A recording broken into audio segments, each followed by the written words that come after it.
Hello everyone, welcome to WD18, the Watford fan channel. It's another match preview. We're going to be looking ahead to Millwall away. Another big game for Watford, back-to-back away days. And that's 3 wins on the bounce for Watford. So we're in good form going away to the Den. Of course, we're joined by Sam and Elliot for this one. Sam, first of all, how are you doing, mate? Because we were buzzing after the Stoke win. But how's lockdown been treating you, mate? You been all good? Yeah, it's been all right. Same old, really. Everything feels so much better when Watford are in kind of good spirits, and 3 wins in a row is absolutely massive. Not just in terms of the season, but for Watford supporters and their morale in general. So, yeah, I'm still buzzing coming off that Friday night victory, and hopefully we can follow it up tomorrow night. Elliot, are you the same? Really happy with the way it's going at the moment? It just feels like there was a bit of negativity maybe within the Watford fan base with Cisco, but the last 3 games, regardless of how we played, 3 wins on the bounce. You must be really happy with the way it's going at the moment. Yeah, delighted. Everything does just feel a lot better when Watford are in winning form, and I hate to sort of find out what would happen if we lose tomorrow night, but yeah, make it 4 wins. It can't get any better than this, can it? Yeah, that's the thing. Me and Elliot were just talking about Millwall's home form, Sam, and it is shocking. And our away form isn't great, but I guess we are the favourites going into it based on our league position and the last 3 games or so. I'll tell you what, Sam, we'll just touch on the Stoke game. We've got quite a really exciting show today. We're going to be talking about Stoke, a couple of points on Deeney and Sarr, a bit of transfer talk, which I know you guys really like. And if there's any substantial news coming out of Watford, then we will do some videos on it. But at the moment, there's not a lot, to be honest with you. I think the only news today that I was thinking of was Bailey Spencer-Adams has returned from his loan at Dover. Apart from that, there isn't a lot going on at Watford, but we will be talking about Matty Vydra and whether he'll be joining Watford come the end of the January transfer window. I've already seen Sam's tweets. He is begging for the man to return. I love him. I'll take this off here. I've got this picture of him on my wall. I've got this one over here as well, brighten away. Do you know what? We need Mate back. We need Mate back. I think it'll just, it will really just lift the mood. Sam, there's surely got to be some sort of deal. If Vydra comes back, what are you going to do? You're going to jump in the pond in town? Is it going to be? I think. Do you know what? I think it might. The pond is a good shout, actually. Oh, mate. To be fair, don't say that on here, so we'll clip it up and post it on socials.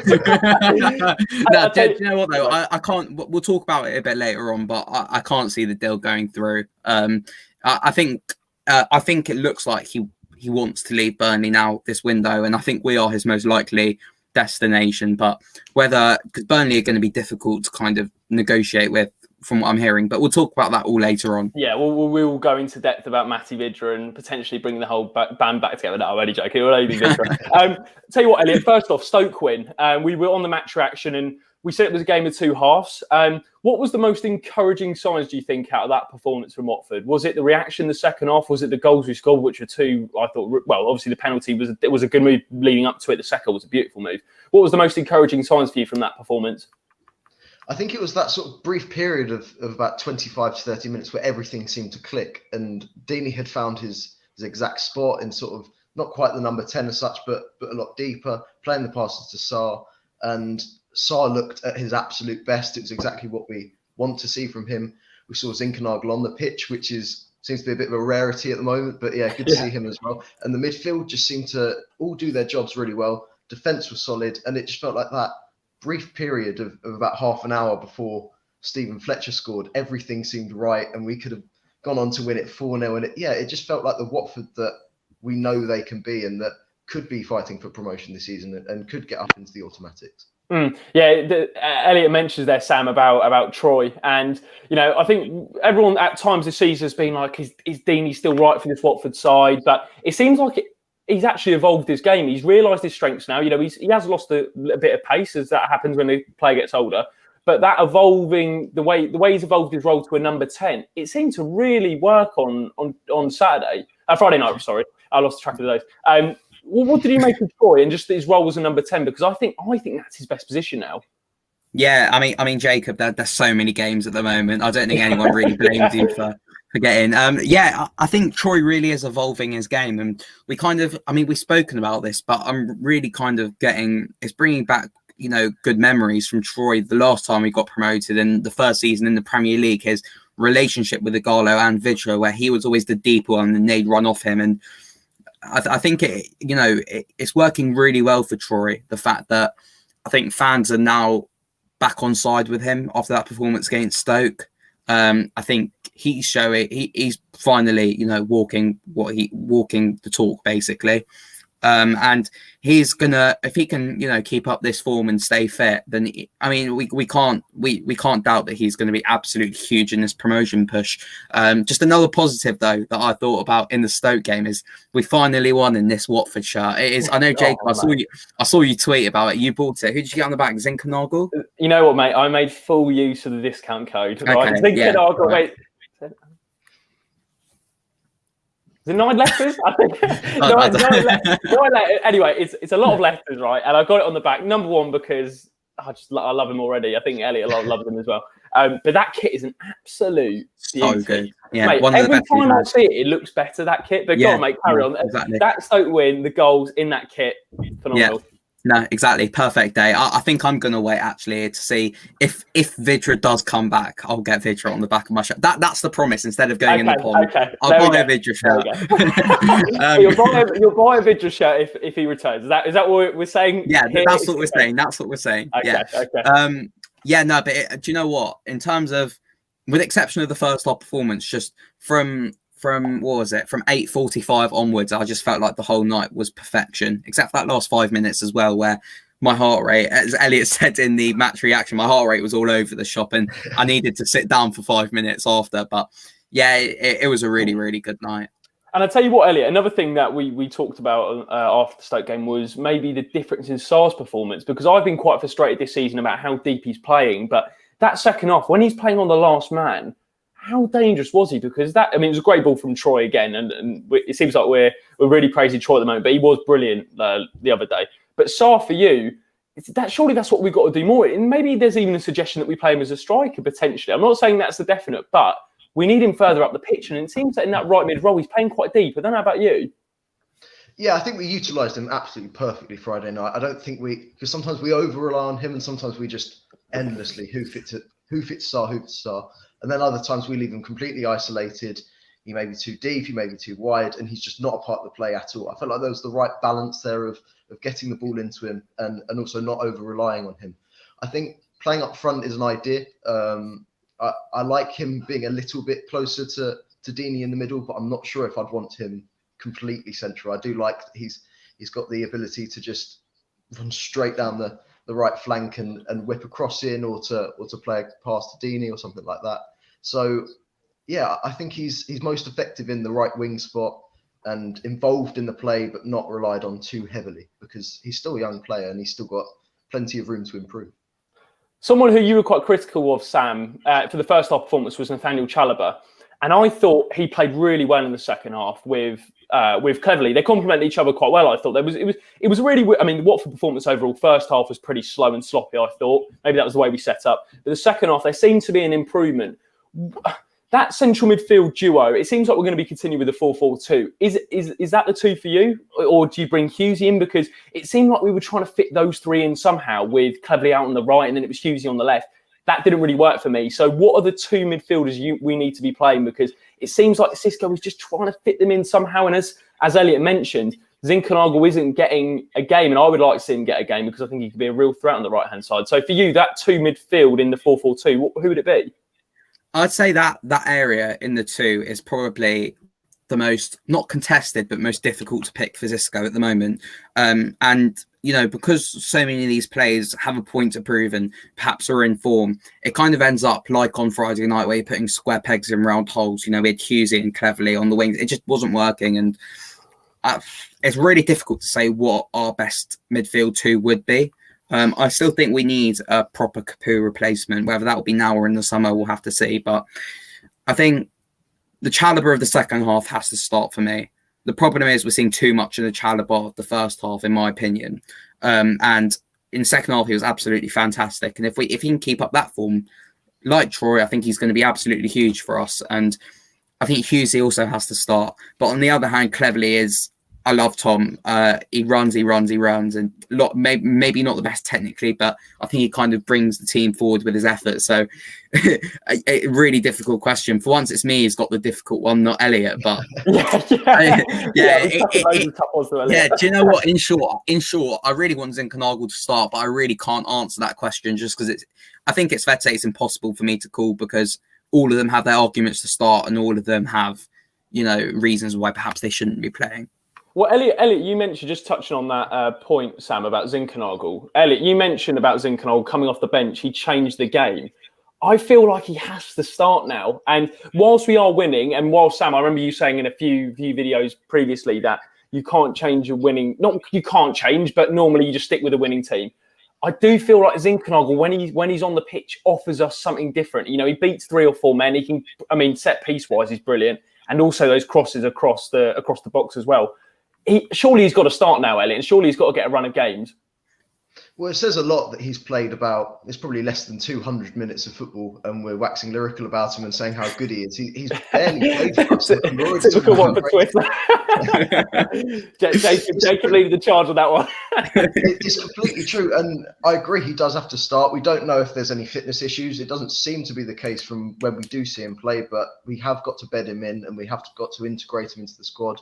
He's had a long season. I think that's all been covered by pretty much everyone now on anywhere on Watford social media. So now we've got to focus on getting him starting. I do agree he should probably start tomorrow night. But then who do you take out?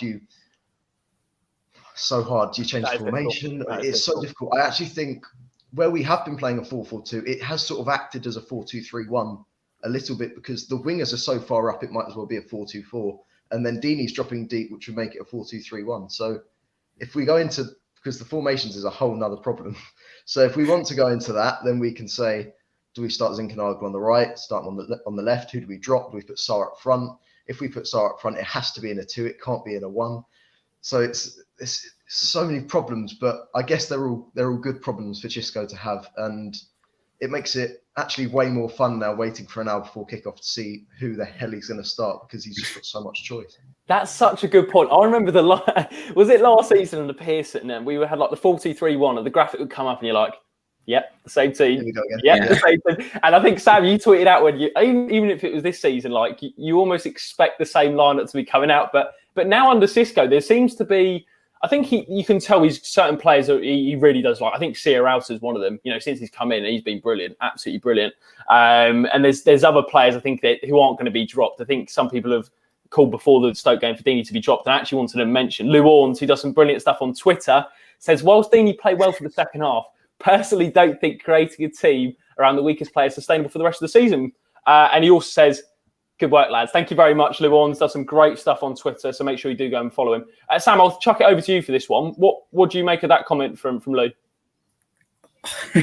Again with the difficult questions.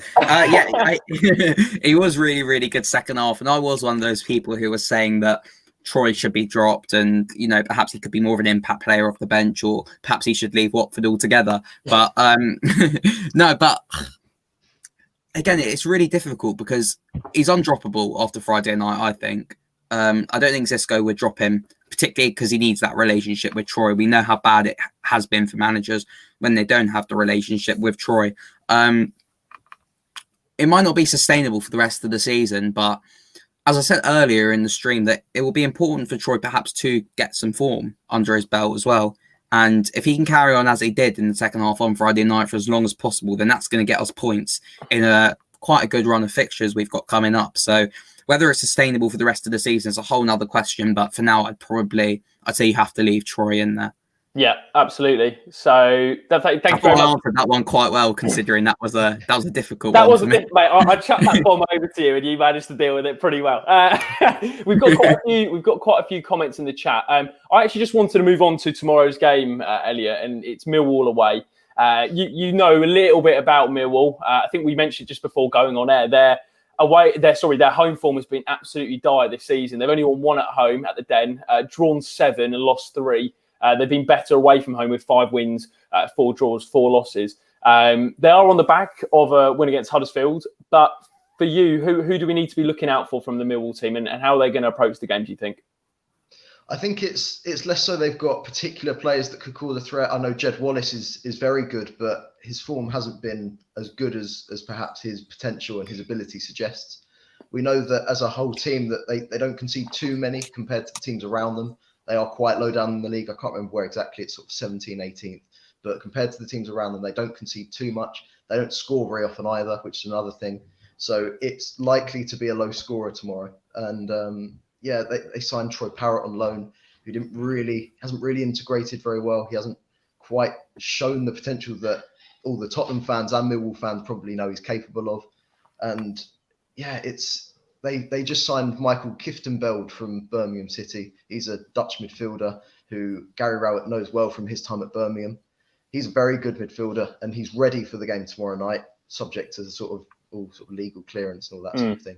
And he could be big for their midfield. I know they play a 3 at the back quite a lot. They have reverted to a 4 here and there. I know their fans are screaming out for them to switch to a 4 at the back because it's just not working. They want more bodies in the midfield. And I think the battle will be won in the midfield tomorrow because at the moment they've been poor there. But if Kieftenbeld comes in, he might change the game for them. And it's going to be key to see how cleverly Chalobah, Hughes play against that midfield because that is where their problems lie. Elliot, does that affect maybe the way we approach the game in terms of setting up with the 4-4-2 formation? You mentioned they're quite strong in the midfield. Does that mean we need to put an extra man in there into a 3, like maybe a 4-2-3-1, or to continue with what we're doing at the moment? Do you think would be enough? I think it'd be all right. It's whether we have the first half of Watford or the second half of Watford, because if we have Nathaniel Chalobah playing at his second half ability, then we'll be fine. And if we have Will Hughes playing to the height of his ability that we know he's all capable of, then we'll be fine again. And it is really just a question of consistency. I don't think we'll need to change too drastically the whole system and the formula, because we proved against Stoke, who are an equally difficult side to face, and I believe they had 3 in midfield as well, that we can cope with a lot of threat from the midfield. But I think we'll be okay if we don't change too much and we have our players in form, because we know how good they are when they want to be, and how good they were in the second half on Friday. So as long as they perform to that ability, then we'll be fine. Yeah, it should be a tough game, despite there being no crowd at the Den, Sam. It's a difficult away game, especially if it's back-to-back away game. Millwall sit 16th in the league. They are 24th, 23rd, 21st in the home rankings in terms of if it's just based on home points. I know Watford's away form, if it was based on away points, wouldn't look great, but Millwall's is not looking great for home points. And offensively as well, as Elliot mentioned, I think they're 19th, 21 goals scored. So you can see where the weakness is. Defensively, not bad, though. It might be one of those games, Sam, where we need that early goal, because I think we know with this Watford side, if we don't get the first goal, we do struggle. And when we get that first goal, we play a lot better. For you, that surely it's crucial that we do that. I know that's saying the obvious, but it does seem that it really does affect us when we get the first goal and early on as well. Yeah, exactly. And I think it just gives the whole team kind of a lift with the belief that we can go on and win games. I think the only game that we've come from behind this season was Stoke at home when we won 3-2. And, even then, perhaps that wasn't the best performance. But I just feel that when we do go 1 goal up, just the whole atmosphere in the team is lifted, that we can go on and get 3 points and we can go and get more goals. We saw it against even as early as Friday night when we got the first goal. We kept on moving forward. At 2-0, we got the ball straight back, and João Pedro had I think it was him who had a really good chance to make it 3. So it's so important for this Watford side. It's imperative, because also I think just for my own sanity, I don't like it when we just sit back as well and try and soak up the pressure, and particularly a team like Millwall, who will be physical and have men in the box. I've seen someone further up talk about Matt Smith, and that could be a threat for us. I don't know how well he's doing, but I think it will be important that we do try and, carry on and hopefully get a convincing win tomorrow. Yeah, it's going to be a big game tomorrow for Watford, another away game, and it'll be interesting to see how we get on. We're going to move on to some transfer chat. Before we do that, let's have a look through your comments. And Matt says we should play Zinkernagel more often, as when he's come on in the past couple of games, he's shown just how good he is and why we brought him. AD says, I think tomorrow is a perfect first start in the league for, who was he referring to? Zinkernagel, and for him to grab a goal and an assist. Charlotte says Troy put through 2 class balls for the goal from deep on Friday. Now he's lost his pace behind the strikers, is his best position. Sorry, Ellie, I was waiting for that one. I was waiting for that one. Nah, do you know what? I'm trying not to. I've moved on. Stop. I'm going to cry. Brilliant. Aaron says, thanks for watching, Aaron. You think there will be quite a few changes, so given the number of games in quick succession, Kiko in particular should be rested. You said that, didn't you, Sam, about Ngakia giving a game game tomorrow. Is that, you still stand by that? Yeah, 100%. That's not a criticism of Kiko. He's been our player of the season this year by quite a while, by a mile, and we need him to stay fit and keep up that form. So I think tomorrow night is the perfect opportunity for just him to have a night off, sit on the bench unless we really need him. And and Ngakia is more than worthy of being a backup. Yeah, he's looked good when he's come on. Freddie's just said in the chat, Sam's favourite is Chalobah. I think it's important we back. Just quickly though, because I saw Chalobah replying to fans' comments. I don't know if you saw that, but I think with a player like Chalobah and in general at the moment, I think it's really important we do back the players, particularly Chalobah, who I think it's very clear that it's confidence based with him, and he needs confidence in himself to perform. So I think it's important we back the players at the moment. Absolutely. I'm going to throw this one over to you, Elliot. Lou Warnes has put another question in. At what point do you give Sarr rest? Still only 22, played most of the minutes out of any Watford player in the last calendar year. Might be in danger of burning him out a bit. I think that's a very valid point. I'm happy Elliot's got the difficult question now. Go on, Elliot. What would you make of that from Lou? Yeah, it's a good point. No one really talks about Sarr. We mentioned Sem always needs a rest, and we've said it about Kiko, who both also played a lot. And yes, Sarr, 22. This is probably the most football he's played in one run in his career, because it's only a short career so far. And we've got the options to rest him. I think that could be a shout for tomorrow night. I think perhaps Zinkernagel could just be a straight swap on the right. And yeah, it's a tough one because we do value Sarr. We know how good he is, but yeah, I'd put Zinkernagel in over him tomorrow night to start, and then give him a bit of a rest. We know Xisco's happy to rest players. He completely removed Sema from the squad for it, so I don't think he's afraid to take out some of the important players if he knows that they need a rest. So yeah, Zinkernagel in, Sarr out, give him a breather, and then he can be back on the weekend. Nice, that's good. Good answer, Elliot. Sarr's fitness is unbelievable, which kind of adds to that point. Also true. Says J Matt. I mean, it is incredible the amount of football he has played. That boy, unbelievable. And actually, when people say his mind isn't fully at Watford, I haven't seen anything this season to suggest that he's not concentrating on the job at hand. Yes, I think he wanted to move in the summer, absolutely, but I have not seen anything from Sarr this season which suggests that he doesn't want to be here and isn't fighting for the cause. I don't know if you saw the quote yesterday we put out on WD18. It was I'll read it out here just in case you didn't catch it. He did an interview with the club. And he basically said, we want to get this club back to the Premier League, as last season was really disappointing. We want to pay the fans back. It's been tough for them being relegated and then not being able to come to the games. We want to make them smile again. I think that shows everything about Ismaïla Sarr at the moment. His attitude is been first class this season. Pete says he's 22 years old and can play every day. And Caroline says, just to wrap up before we get into some transfer talk, time to start PZ7. He looks amazing when he has come on. I absolutely agree with that, Caroline. What a man. Thomas, final question on the team tomorrow, Sam. What do you think about playing Zinkernagel in centre mid, probably a bit too deep, but more attacking midfield in the centre area, behind the striker? I know we mentioned Troy's done pretty well in that role, but maybe give him a go there, or are you more of a fan of him on the wing? So to be honest with you, I don't know enough about him.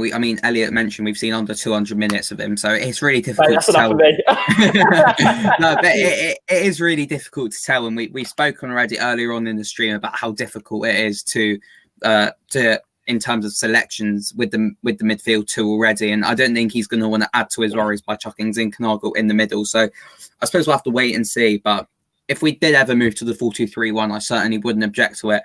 And also, before we move on, I just want to talk about J Matt's comment over here about Ismaïla's celebration and smile when he scored against Stoke. And I think that's something with Sarr that over the last few weeks, probably since after the FA Cup game against United in the 2-3 games we've played, he seems to be really enjoying his football again under Xisco. And the smile on his face is back, and the confidence is back with him, and I think that gives him more incentive to hopefully play every week and improve his fitness. Absolutely. Right, we'll move on to a bit of transfer talk. Not about Ismaïla, but Tom says in the chat, thoughts on beautiful Prince Mate coming back. Right, Elliot, we had a few rumours about Mate Vydra. He's been linked with, I think, a few moves. Not just in the Premier, I think abroad as well. And Watford made an inquiry. I think the preference would to be on a loan deal, according to The Athletic. But Burnley are very keen for it to be a permanent basis and actually are not going to let him go until they bring in a replacement. How likely do you think that deal can be pulled off for Watford? As Sam said, it would be absolute scenes on Watford Twitter if that did actually materialise. But for you, how realistic is that? I really don't want to be the bearer of bad news because I'm a huge fan of Matej Vydra. Nah, don't do this to us. Don't do this to us. Even when he went to Derby, I watched a lot of Derby's games, and when he first started at Burnley, I was trying to watch any time I could, but I just don't think it's going to happen. And it's because it's such a complicated deal. He's got, according to a source close to him, plenty of clubs after him. Turkey, Germany, Spain, Italy, all these different countries. They've got tons of clubs that are after him. In the Championship, of course, we know Bournemouth have been after him as well. The source close to him has said that it's complicated. Burnley need to get a replacement in before they shift Vydra. And I know many people will be going, right, perfect, swap deal, easy as that. Whether that be Bournemouth swapping King or Watford swapping Andre Gray. Swap deals are hard, really hard to do. And it's not career mode, is it? it's not. It's just not. And I think the source close to Vydra that I spoke to said that the rumours yesterday were Bournemouth, today it's Watford, and tomorrow it could be anyone else. It's that simple. It's just whoever the news want to push on that particular day. I don't think it's going to happen. I don't see personally why Vydra would want to come back, although you get the opportunity of starting Championship football. But last time we did sort of disrespect him by going up, not giving him an opportunity, loaning him out to Reading, and then selling him to Derby. It didn't end well between Watford and Matej Vydra, and I think he'd prefer to leave the past in the past and look onto a new beginning at a new club, whether that's in England or abroad. Yeah, Charlotte says, Elliot, I hope you're wrong. Would be great to have Vydra back. I hope I'm wrong. Yeah. Go on, mate. Absolutely. Yeah, I'd love for him to be back. It does seem unlikely, Sam, unfortunately. As Elliot mentioned, he knows a lot more about the deal than I do, but it just seems that I think although we want him to come back, with the interest elsewhere, with the way it actually ended between Watford and Vydra, they had a great relationship from 2012 to 2015, really. And then it just, maybe not 2015, but certainly the end of that season, then it just fizzled out a little bit. And we didn't really give him the opportunity to show what he could do in the Premier League. I know he had that loan at West Brom where it didn't really work out. And then, he struggled really at Burnley. I think a lot of Burnley fans have said the treatment of him by Dyche hasn't been great. But for you, maybe a better question would be, is a striker still a priority for this Watford team? With Troy playing a bit better, we've still got Zhao. He's actually been playing. He's gone under the radar a little bit, I think, Zhao. He's played well recently. Is it still a priority for you, the striker before the end of the window?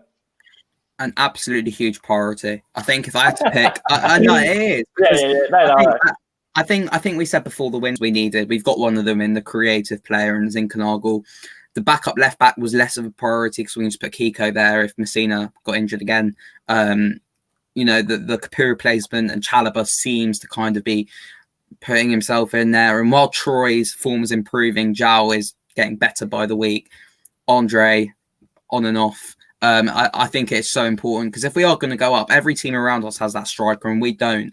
That's going to get us, 20 goals? And it's going to be a big ask for a striker to get 20 goals for us now. But if we can get a striker who can get 12 to 15 between now and the end of the season, would be unbelievable because I've seen Aaron in the comments mention Stipe already. And I think Stipe is going to be one of those where he's just always going to be injured. I can't really, I keep on thinking whether Paritza's made up in my own head.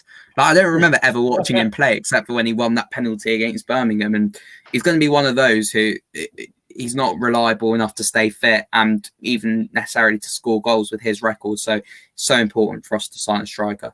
Yeah, Aaron makes a really good point in the chat. If we continue with Deeney in a 4-4-2, it means we need a striker even more. Still have no faith in front of goal from open play despite his good form. Gray, Paritza are the only ones who make the right runs. Potentially, it depends what role we use Troy in, I guess. If we play him a little bit deeper, then I do think an out-and-out advanced forward, I know I don't want to be too football managery, but advanced forward in terms of an out-and-out striker. Troy's become a number 10, hasn't he, Elliot? And I think we probably do need another striker. And Aaron also said, adding to that, JP likes to drop deep, similarly to Troy in ways. It does feel like we're then pinning our hopes on Andre Gray to perform. is that a concern for you that we haven't got anyone? I mean, I personally think if we don't bring in the striker this window, I think we'll see Sarr go up front as a lone striker, or I think we'd have to do that because he's probably the only person who could play on the last line of the last defender apart from Paritza. And then you bring in Zinkernagel. So there's a lot of different factors. But for you, how is it vital that we do get it? Actually, a better question. This is a big one. Does promotion rest for you on whether we bring in a striker? Ooh, that is bold. I'm going to say no because I just don't think it's a possibility, us getting a striker in. Maybe that's me being pessimistic, but I don't think it's going to happen. I think Sarr being a lone striker carries too many risks. He's not a natural goal scorer, and that's no sort of criticism on Sarr because he's never had to play up front. He's never had to be a natural goal scorer that is one that the whole team rely on to get the goals. So I think as a lone striker, I think that'd be way too much pressure to put on Sarr. He's better off on the right where we clearly know he's fantastic. It's such a tough question with so many different conditions to it. And Andre Gray might hit form. He might. I think that we have to remember against Stoke, the first half was abysmal. There was no real attacking threat. And if Deeney does drop deep, then you've just got a hole in the attack, basically. And that's not necessarily a bad thing for Troy because then he can play the pass into Sarr and João Pedro or whoever's on the left. But yeah, there's got to be someone in that gap up front at the front of the attack. And I don't think it's going to happen this window. And we have to hope that Stipe Paritza is that man or an alternative because I don't know who else is. Yeah, we got a few comments. I think the overall consensus is we do need a striker. I'd have to agree with that. I think we definitely do need a striker. I think that is where we're going to wrap it up. I'm just trying to think. Isaac. Well, this is the thing, mate. Did we give him a go? Go on, Sam. Be honest. Would you give him a go?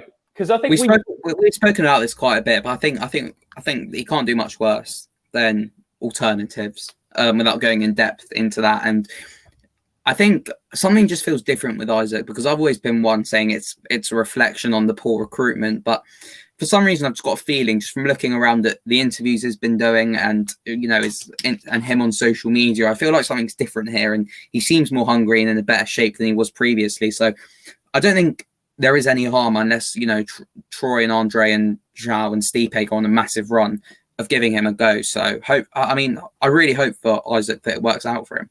Absolutely. I'll tell you what, lads, just to wrap up the Millwall preview, it's going to be the Millwall/transfer talk video. We will be back tomorrow for a match reaction and player rating as usual. Thank you so much for the support on the recent videos, by the way, guys. We really do appreciate it. We've got so many nice comments, actually. I've got a few messages, people saying, it's really, really helping us at the moment, the times we're living in. So it's massively appreciated and we really enjoy doing it. So thank you very much for getting involved. I think that's where we're going to wrap it up. Millwall predictions. We'll start with you, Sam. You've got to do it, unfortunately. What did you predict? I got it right. Yeah, we got it right. I said 2-1. I said 2-1. Yeah, I said 2-1. Oh, I said 3-1. Oh, I was too confident. I was too confident. Troy, I don't know. I would have backed us maybe Sarr score another one. But anyway, guys, Millwall prediction. Elliot, we'll throw it over to you first. 1-0 Watford. 1-0 Watford. Keep the run going. Yeah. Go on, Sam.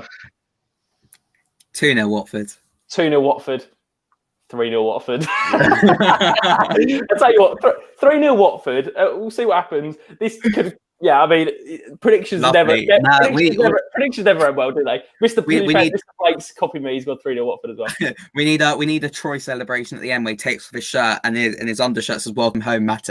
That's what we need. That's the way to announce Vydra's coming home. Tell you what, that's where we're going to wrap it up, guys. Thank you very much for watching. If you do enjoy the video, as Nick says, every time click the like, people.